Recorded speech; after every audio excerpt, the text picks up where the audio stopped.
La matière grise inonde la planète. Si le béton utilisé sur la planète était un pays, il serait le 3e émetteur mondial de gaz à effet de serre, juste derrière la Chine et les États-Unis. Tant de résistance, tant de résistance. De sa puissance naissent les infrastructures nécessaires à la mobilité, l'éducation, l'habitation. Pour produire une tonne de ciment, la cuisson à 1400 degrés Celsius génère l'émission quasiment d'une tonne de CO2.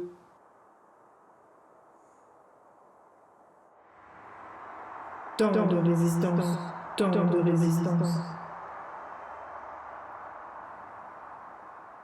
La matière grise transforme, réinvente les territoires, façonne les villes et bouleverse les campagnes.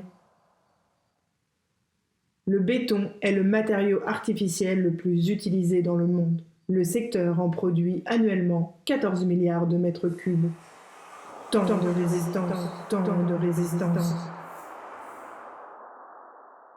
La matière grise réagit au temps qui fait, au temps qui passe.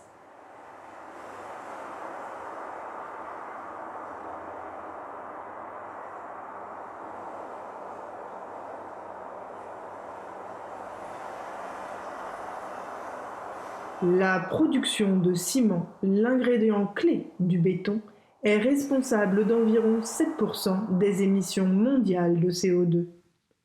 Tant de résistance, tant de résistance.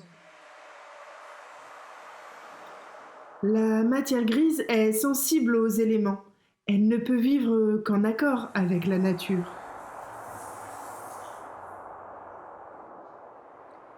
Le changement climatique modifie la vitesse de corrosion des armatures du béton armé. Le changement climatique a le potentiel d'accélérer et d'augmenter la corrosion des armatures, mais dans certains cas, pourrait diminuer les effets de la dégradation. Tant de résistance, tant de résistance.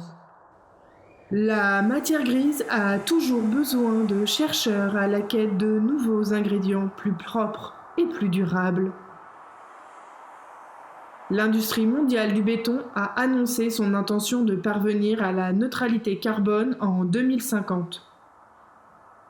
Tant de résistance. La beauté du monde réside dans sa complexité, son absence de dimension manichéenne. Pas de tout noir et de tout blanc, donc, pour ce monde où règne la matière grise. Le béton a la capacité de capturer le dioxyde de carbone. Tant de résistance, tant de résistance.